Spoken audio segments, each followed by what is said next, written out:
God is not mad at you. That's what we're going to talk about today.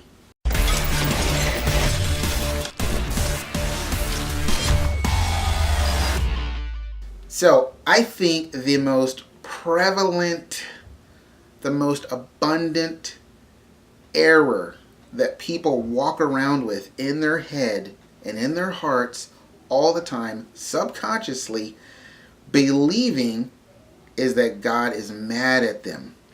That is such a huge tactic from the devil, the enemy. I'm not trying to get super spiritual here, but there is a devil who's trying to keep you from the truth. That's such a huge, big tactic. There's two big tactics, I think, that come from the enemy. God's mad at me, and God is disappointed in me. And that's such a huge, big, fat lie. Let me tell you why. Would someone, if you're mad at somebody, are you going to give them something good? No.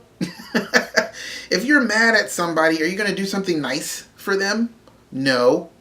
If you're mad at somebody, are you going to, now from God's perspective, are you going to clothe yourself in the flesh of man, become a baby, go through teenage years, become this great Messiah, go around delivering people from demons, sickness, disease, messed up thinking and ideology? I mean, Jesus went around doing amazing things, amazing things. To this day, he holds the heavyweight championship for miraculous figures in history.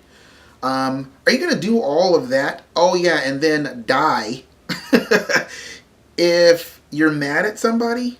No, you're not going to do that. Because the simple fact is, God is not mad at you. God's not mad at anybody.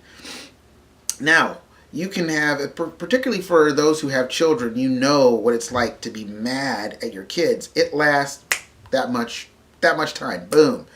It doesn't matter what they're doing. And the truth of the matter is, you're more hurt by their decisions than you are mad at them, because you know where their decisions are going to lead them to a place that's not good for them. And you're trying to do everything you can to keep them from going to that place, but you're not in control of their will.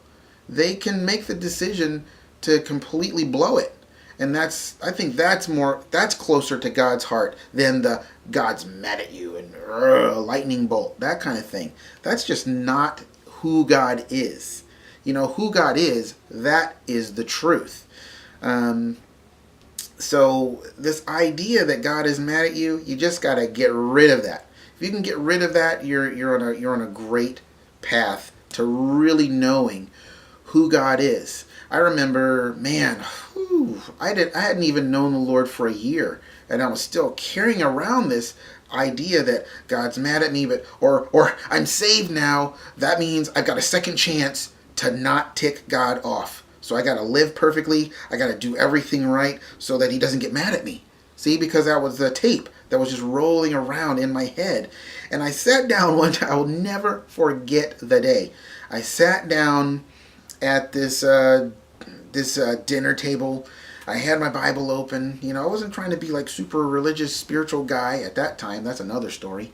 But I opened up my Bible, and I'm reading it. And of course, some of the stuff I'm reading for the first time, and I don't even remember the scripture, but I remember getting this scripture that said, and it was in the Living Bible, so it said, God is not mad at you.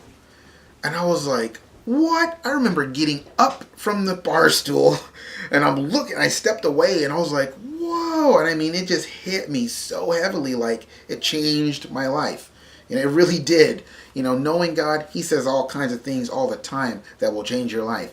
But that really impacted me to the degree that I feel it to this day. Like, wow, God is not mad at me. And it's like, well, if that's true, man, this changes everything. Like, whoa, who is this?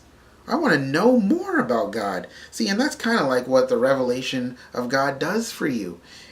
It makes you want to know God more. You know, anytime God speaks a word to us, he's trying to free us of something. The truth sets us free, correct?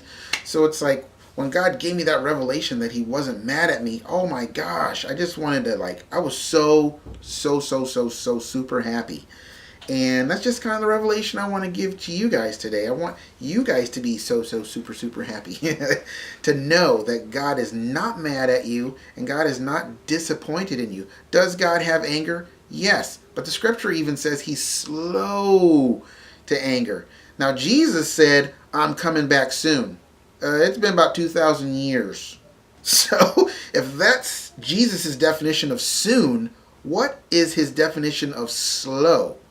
You know what I'm saying? It's like the whole idea that God's mad at you and disappointed in you is just not true, guys. So research it for yourself. Get into the scripture and see who God is, and you'll find that he's not mad at you. He actually loves you.